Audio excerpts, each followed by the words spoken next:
Hello, everyone, and welcome to another commentary from King's Comments. And today, on June the 2nd, 2024, we're going to be taking a look at the current battlefield condition as it directly relates to Project Ukraine.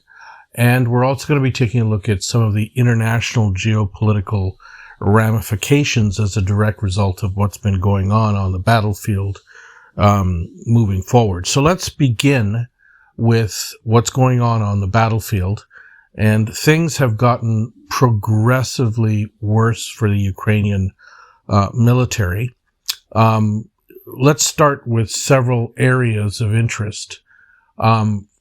Before we get to the two areas of interest with respect to Chasiv Yar and Vovochansk in the Kharkiv region, all along the front from Kupiansk all the way down, what we're seeing is Russian advances on a level that have not been seen since the war started, really. The Russians are basically taking ground, decimating the artillery, armor of the Ukrainians, and they're also forcing the Ukrainians to withdraw.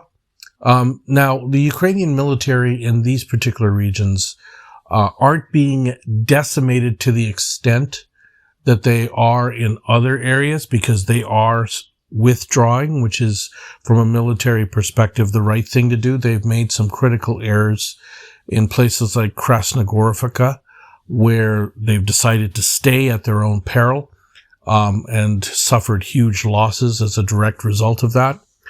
You might ask yourself, well, why should they be withdrawing? The reason for this is because manpower is a real issue, and the new recruits that are coming in to fill some of these positions that have been degraded over the course of 2 years are simply not up to snuff when it comes to professional military personnel. These are people that have basically been kidnapped or are doing this under duress to join the Ukrainian army. And as a direct result of that, what's happened is that their training has not been long. It's been relatively short. And by all accounts, the life expectancy based off of Ukrainian sources is no more than 2 to 3 days on the battlefield, which doesn't say much for how long the Ukrainian military has before a complete collapse is imminent. We talked about Ukraine's losses in the month of May being 35,000. And guys, those numbers are staggering, considering the fact that the amount of Ukrainians dying each day, by some estimates, is going up to 2,000 men a day from initial estimates of around 1,000. Now it's closer to 2,000. And those casualty figures are simply unacceptable, unavoidable, and not sustainable. So if this conflict continues for another 6, 8, 9 months, Ukraine is simply prolonging their own agony. And I'm not entirely certain, as I mentioned in my last video, what the purpose of their objectives are. Like, Zelensky's been on this court jester tour around the world. He's been recently cited at the Indo-Pacific Defense Security Summit in Singapore, and he's been touting this ridiculous idea of people attending this so-called peace conference, which is, quite frankly, a complete farce for so many different reasons. And he's talking about regaining all of the territories, including Crimea, as a starting point for negotiations. And we all know that's completely ludicrous and devoid of any reality, simply because of the fact that the battlefield condition, as it sits right now, dictates that Russia will never lose those territories. They aren't giving them back. And so Ukraine has to decide what its future is going to be. I talked about in my last audio message and video the fact that Ukraine could exist as a state and live to fight within NATO for another day if they simply sued for peace now and accepted the battlefield conditions that exist without losing any more territory. If they said that they were willing to negotiate, and they appointed a chief negotiator and basically had the Rada, which is the Ukrainian parliament, and the speaker of the parliament sign off on this kind of initiative, I'm sure that Putin and the people in Russia would accept that kind of settlement. It's in their interest too, because their initial aims and goals have basically been reached, with exception to the last one, which is the NATO situation, which can be fought on another day as far as Russia is concerned, diplomatically or any number of different ways. But right now what we're seeing is we're seeing complete delusion on the side of Zelensky, his armed forces, and the people around him. And I'm not entirely certain why this delusion is even accepted in even Western circles. And I think, a lot of the Western leaders, particularly Viktor Orban in Hungary, is picking up on the lunacy of the West, the lunacy of Joseph Borrell, the lunacy of Jens Stoltenberg, the lunacy of Macron, Scholz, and all of these leaders. I mean, there's absolutely no way that the Western leaders are going to inflict a strategic defeat on Russia. This is not even possible. I cannot see what the reasoning is behind this. But as I mentioned in my earlier audio message, I think I have some idea as to why Zelensky, the Rada, and the people that make the decisions right now in Ukraine, in Kiev, are doing what they're doing. And I'm going to tell you what the grand bargain is, in my opinion. My opinion is that you have to follow the money. And money, at the end of the day, is the driving factor, in my opinion, with respect to how things go around the world, not just Ukraine. And what we're seeing in Ukraine is we're seeing massive amounts of money laundering on a level that cannot even be described. So think about how much money the Ukrainian parliament is taking off the top to pay themselves their ridiculous salaries. Think of the amount of money that the Ukrainian leadership, military leadership, is paying themselves to continue this war.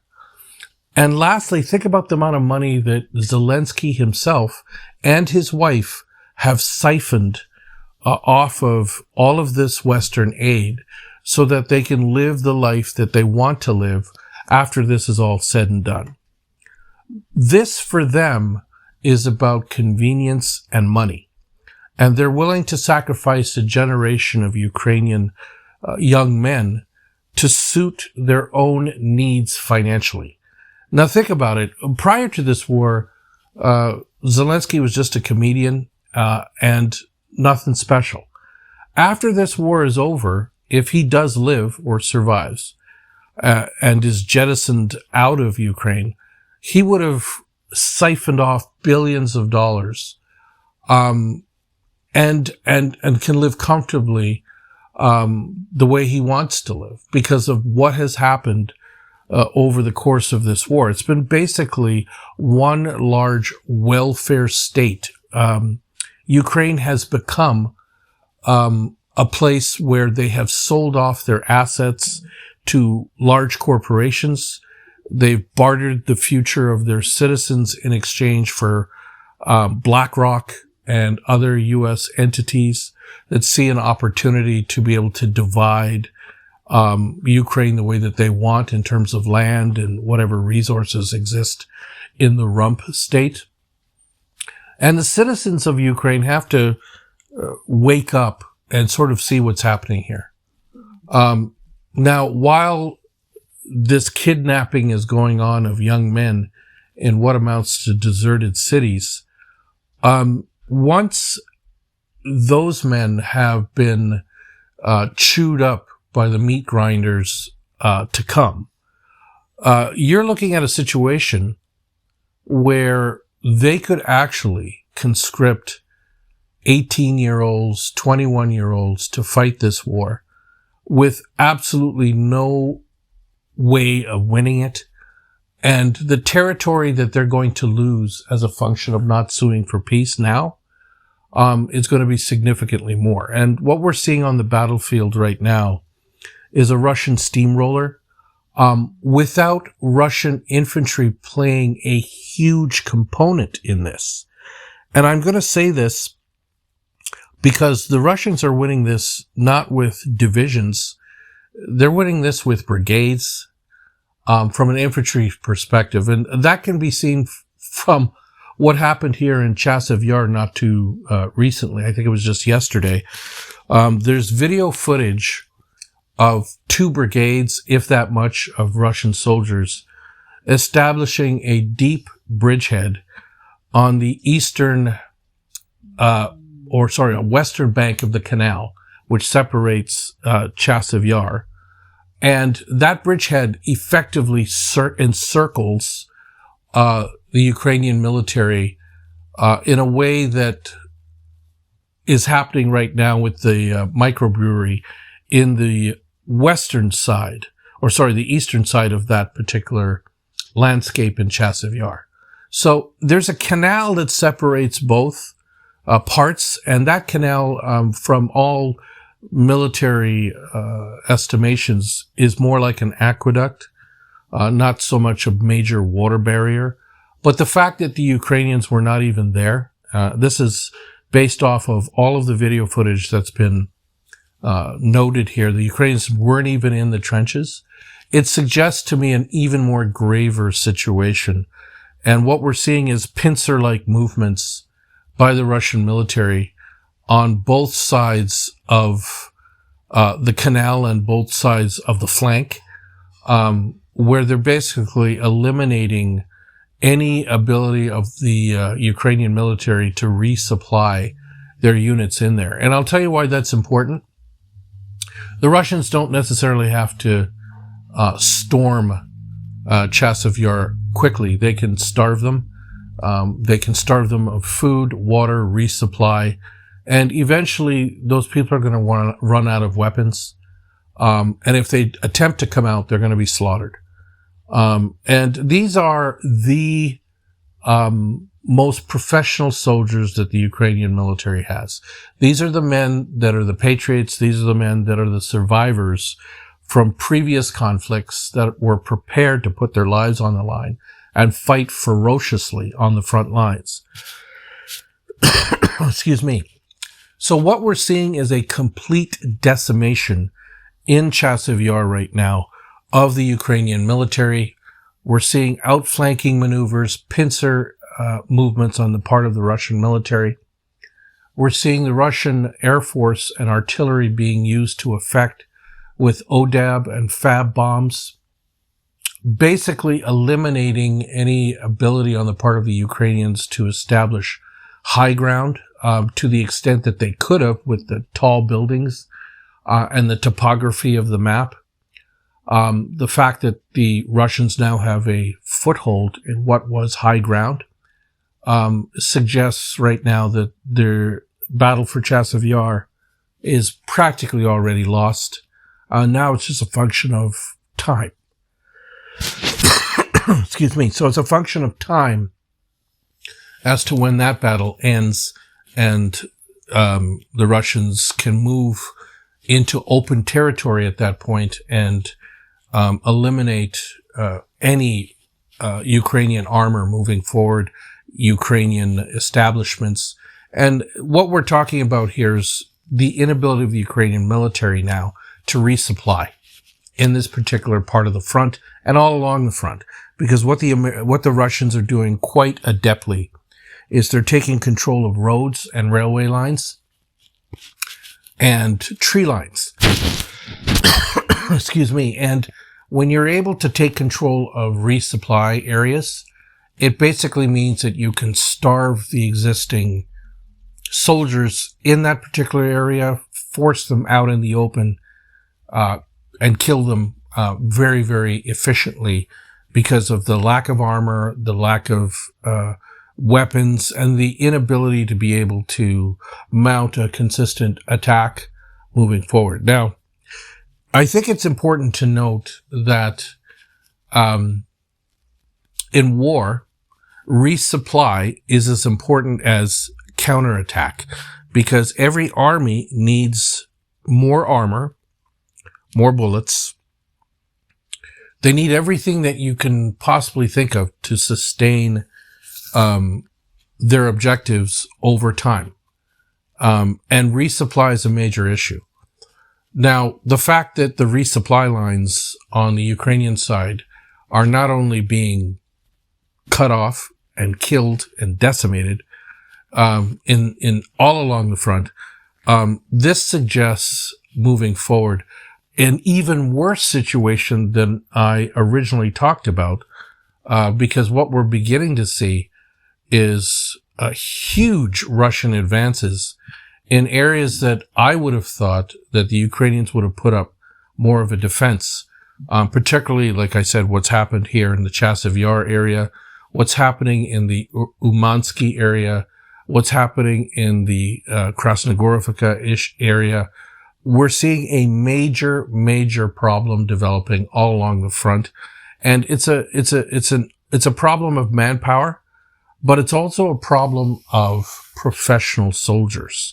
And I said this before, you cannot expect a professional army such as the Russian army is right now to fight a non-professional force like the Ukrainians are right now, debilitated as they are, and expect that the Ukrainians are going to be able to make a stand and hold the fort, so to speak.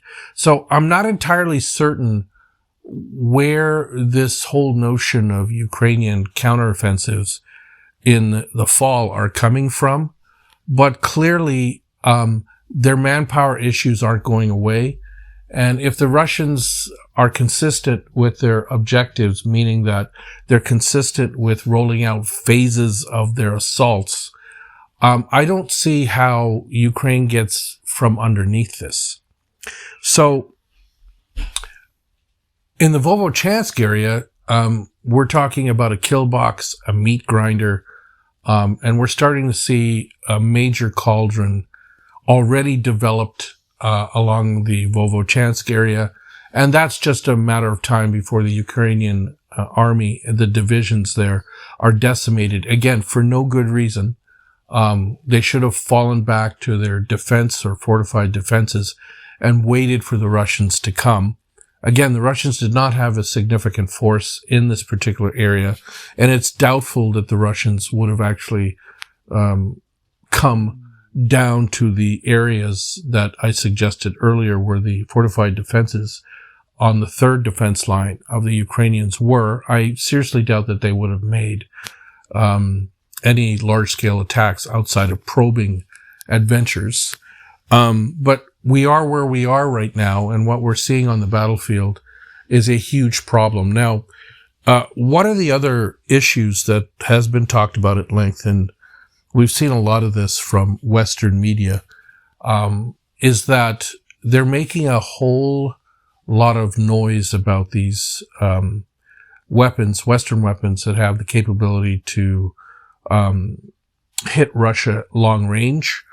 But by all estimates right now, even the short range attacks that these missiles would have represented is having absolutely no effect all by themselves, let alone on the battlefield. So if we look at how many ATACMS, which is a U.S. long-range missile system, have been launched from various areas to Crimea and the Belgorod region, without success for the most part.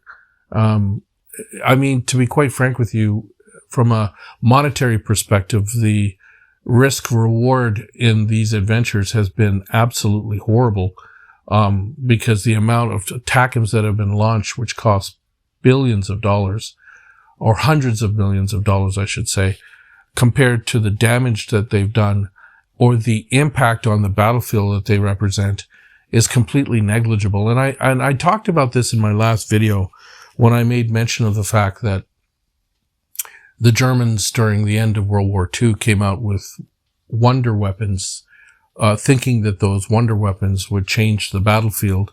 They actually even bombed London toward the latter part of World War II, and they bombed it to effect with the V-2 rockets, and they came out with the jet airplanes, and these jet airplanes were able to eliminate a lot of Allied airplanes toward the last part of World War II. But they had no impact on the battlefield or the initiative on that battlefield. And what we're seeing play out right now is pretty much the exact same thing with Zelensky and the people that are running the show. So again, getting back to the military objectives, there are no realistic objectives outside of survival for the Ukrainian state that should matter to the Ukrainian leadership. But clearly this is not about survival. This is about money and the ability to siphon money consistently from the West and the ability to sacrifice their own youth to be able to do that. Interestingly enough, we're also not seeing a huge amount of foreign forces coming into Ukraine in the form of the International Legion anymore. Their numbers have been decimated. And even if the French or any of these countries who are big talkers want to talk about bringing in soldiers, they're going to die. And the reason why they're going to die there is because, again, I've said this before, no amount of F-16s are going to make a difference on the battlefield. The Russians will simply shoot down all of these airplanes. They'll destroy all of them. Those pilots will be killed if they're lucky.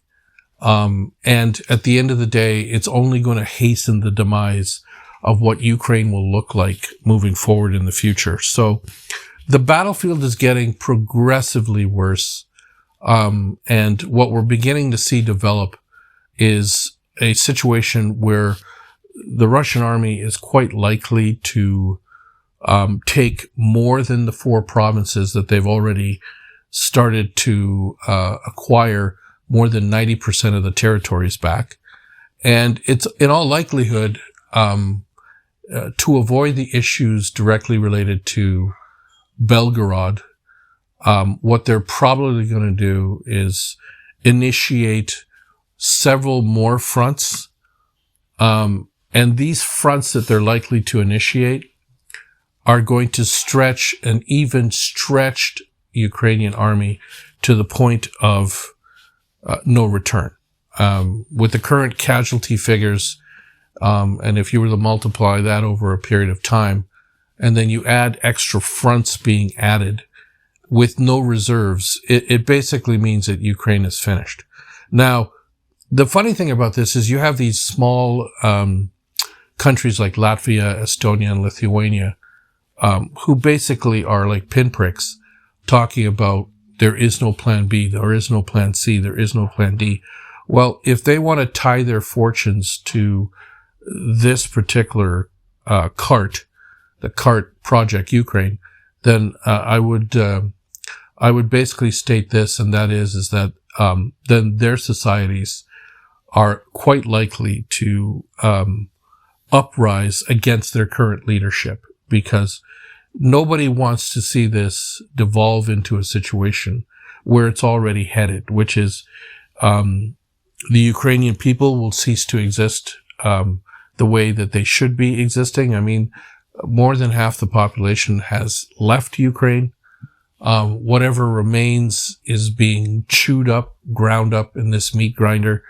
And the people at the Rada, the Ukrainian parliament, are notably silent, meaning that they're paid. They're fat, they're paid, they're feeling good because they're living high off the hog. They're able to go to nightclubs in Kiev. Their children are not forced to fight this war. but others are. So from this moonscape that is Project Ukraine, we can see that there's absolutely no ability on the part of the Ukrainian military to be able to claw back any of the Russian gains, even pre-offensive 2024 that the Russians have made. We're talking about 900 square kilometers of gains in the last 4 months.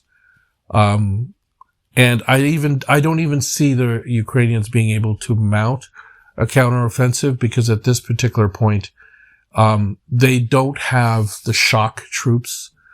They don't have the ability from a manpower perspective to launch any sustained counteroffensive without taking massive losses in artillery in a way that was not there when the war started in 2022 and matured from where it is today.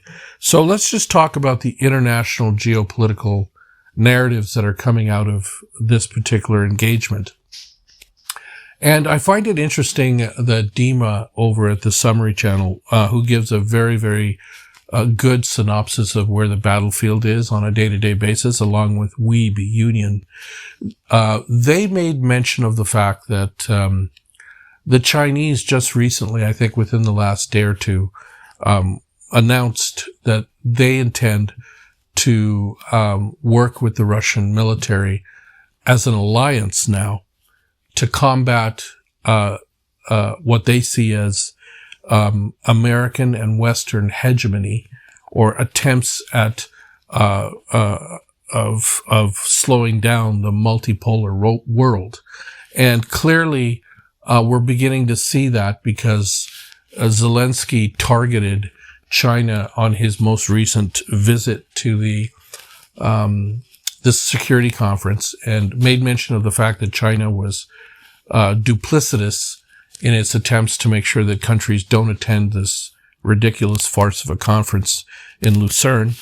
And by doing that, what he basically has done is he's eliminated any capability of the Chinese actually coming out and offering any aid, support, or anything on his part. Now, the Chinese have couched their support for Russia very well over this war, but it's always been in their best interest for the Russians to achieve their objectives because of the fact that they have similar objectives with respect to Taiwan in the Indo-Pacific area as well, in South China Sea. So this situation is developed in a bad way, because what you're looking at now is you're looking at a collective of Russia, the CSTO countries, and China now forming one large grouping.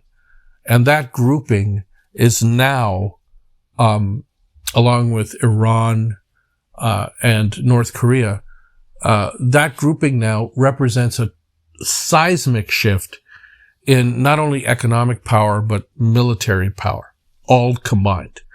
And the European foreign policy chief, Josep Borrell, this guy's a bit of a clown. He said that in a latest speech that Europe was a garden and that the rest of the world was a jungle, and that jungle is starting to invade the garden. I don't know exactly what he's referring to when he talks about Europe being a garden, because Europe's no garden right now. You've got countries in Europe that are on the brink of financial ruin. And you have major issues with immigration. You have major political upheavals. You have demonstrations now in the streets. And you have European countries within even NATO itself that are demanding some form of negotiated settlement, and also deciding that they're going to pitch their tent with China. We're seeing that with Hungary and Serbia, and likely we'll see that with more countries. So I'm not too sure where this garden narrative starts and ends, but Europe is no longer relevant to the extent that they were once before. And we're beginning to see this with respect to the geopolitical narratives with China, because China is starting to see the writing on the wall with European tariffs following suit with American tariffs. And this is only going to bode negatively for Europe, because the rest of the world has caught up now, and their markets are better than the European markets and more advantageous for Chinese products. And let's just talk about the EV market for a moment. That marketplace in the global south is more advantageous than Europe. So what does that mean for the EV market in Europe? Well, it basically means that consumers are going to get screwed. Those markets that were once taking advantage of cheap labor and the ability to access supply chains in the global south are no longer going to be capable of doing that, which is going to create major issues for the Europeans. And these kinds of mistakes that are being made by the collective West, and I'm talking about Europe specifically, because I don't believe in the United States that they're impacted by any of this, because they do have natural resources. They have a lot of things that Europe simply doesn't have. So they're insulated to the extent that they don't have to worry about the economic impacts of this. But there will be economic impacts, and one of the impacts is the de-dollarization and the inflation that's going to be hitting the U.S. on a consistent basis, no matter who the president is. Now, the geopolitical narratives, aside from the economic issues, which I've sort of talked about here with this EV situation, is that we're starting to see the creation of the camp of Russia, CSTO, China, and the BRICS countries.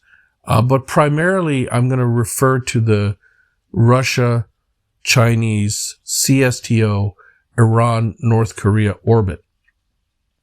And I'm going to refer to those countries because of the fact that from a military perspective, combined, they have tremendous value, tremendous strength, and they now have the ability to counter any U.S.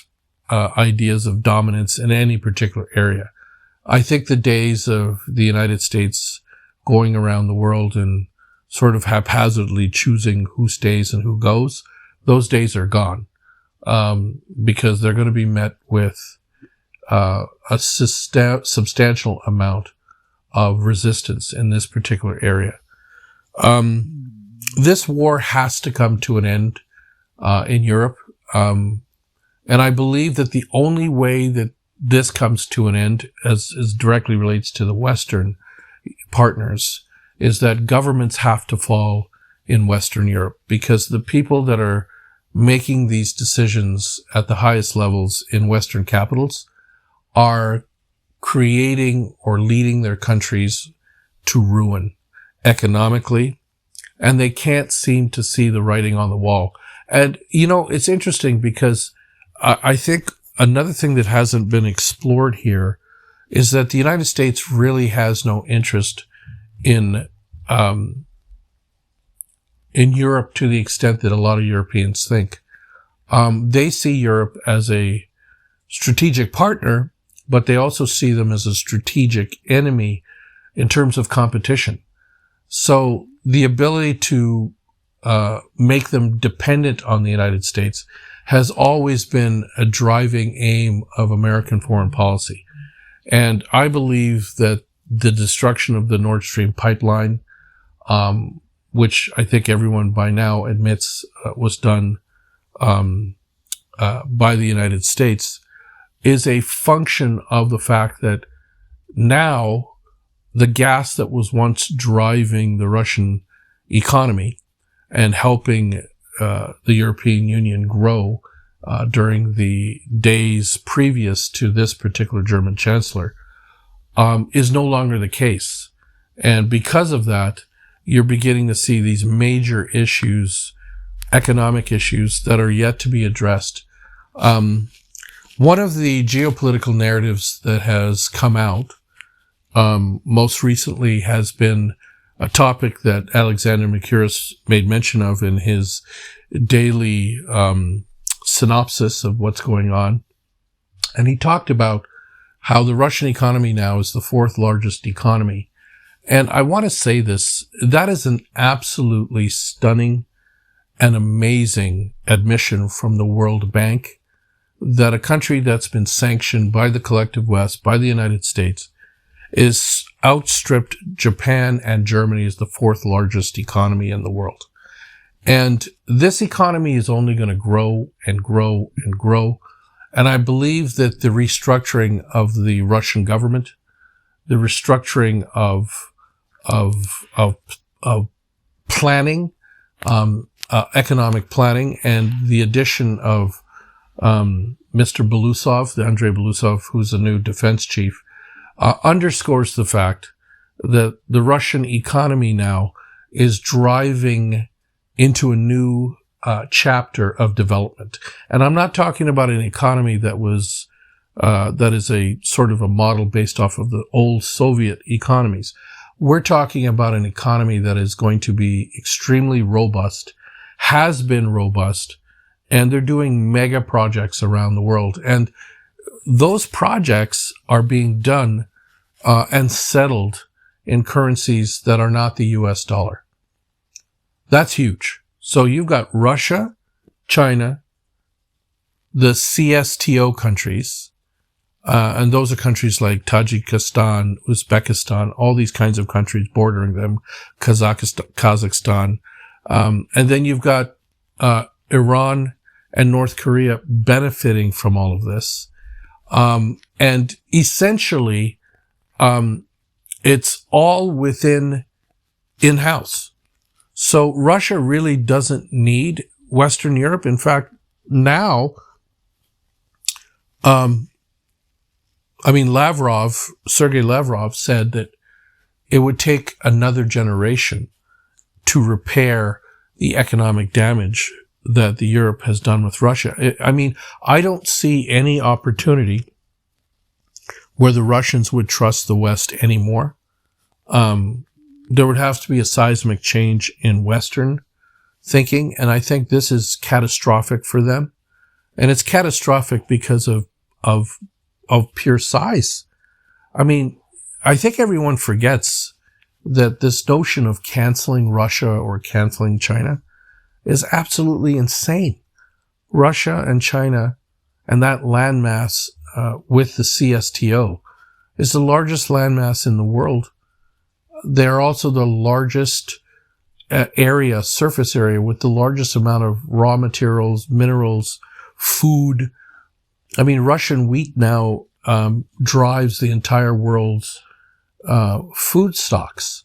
So I'm not entirely certain to what ends the West is actually, what advantages there are to the West by doing this.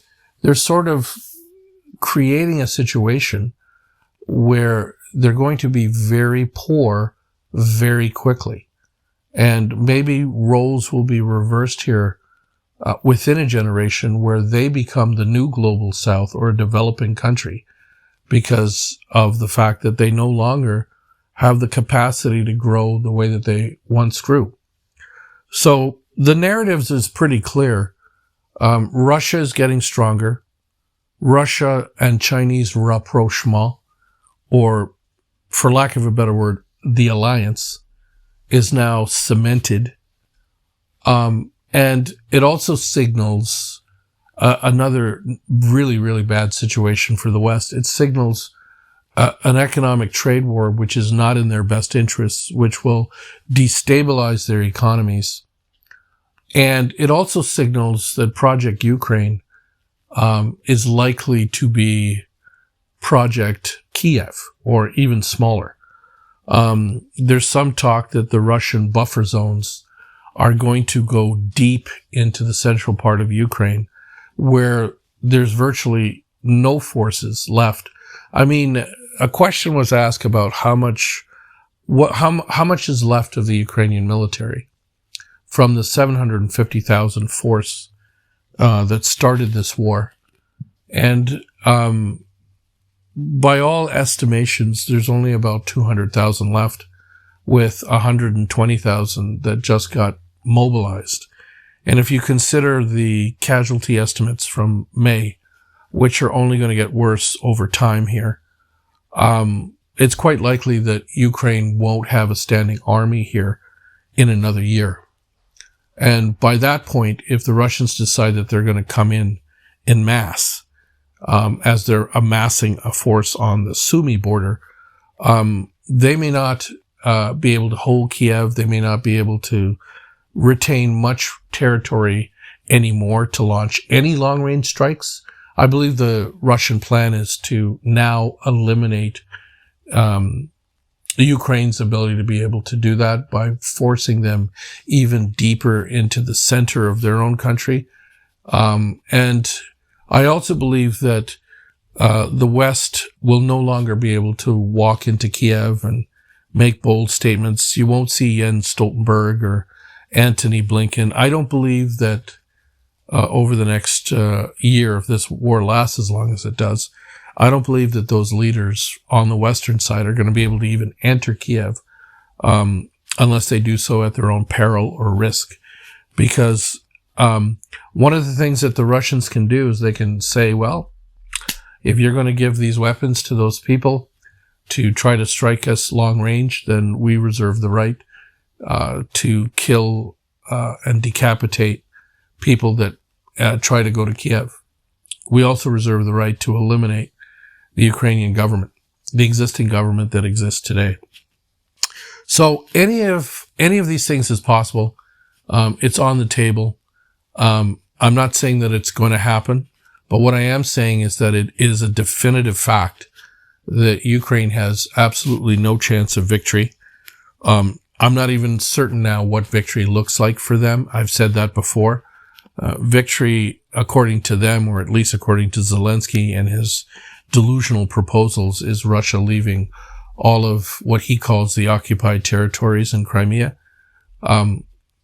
That's never going to happen. It's not even an opening talking point. And even to mention that to other world leaders is ludicrous based off of the battlefield situation as it exists today. So with that being said, there's going to be a lot of activity here moving forward, I would presume, as there is almost daily and weekly.